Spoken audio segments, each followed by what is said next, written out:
Alright, this is Don again, and we're back for part 2 of my heads-up session against Kid22.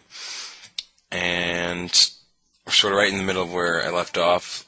Now right here in the lower left, I raised 8-9 off, and then I bet the flop, and it's a pretty clear check on the turn. It's one of the situations where, you're not going to get paid off by much worse than you very often, but I still have an enormous amount of outs against those better hands, so I better take a free card there.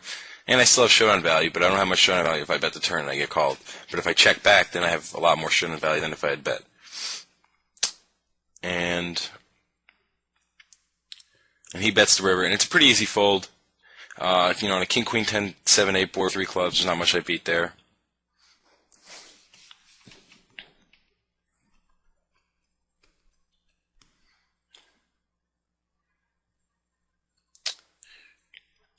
And I think the match definitely got a little bit more interesting as we went on, so there should be some good stuff in this hour, I think. I went back to check what he had in one of those spots. This must have been, I think that was a board where I just raised and then bet 3 streets and he called down.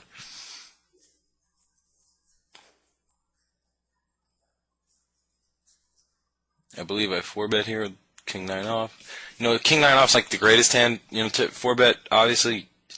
But against players who rarely, I think it's important distinction to make pretty, quickly when you start playing somebody heads up is whether or not they flat your 4-bets. Now, if they do flat your 4-bets sometimes, which a lot of good players do and also a lot of terrible players do, you should be way more conscious of the types of hands that you 4-bet with.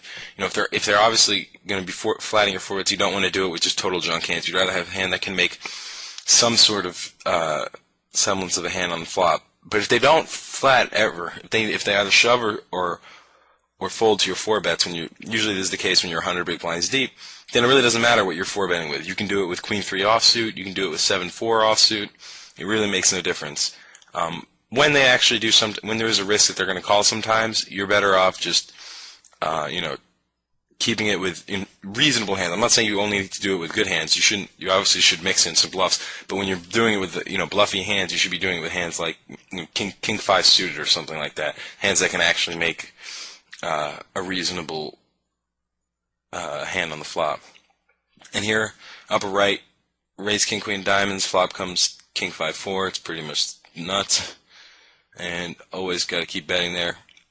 Although I should have bet a little slower.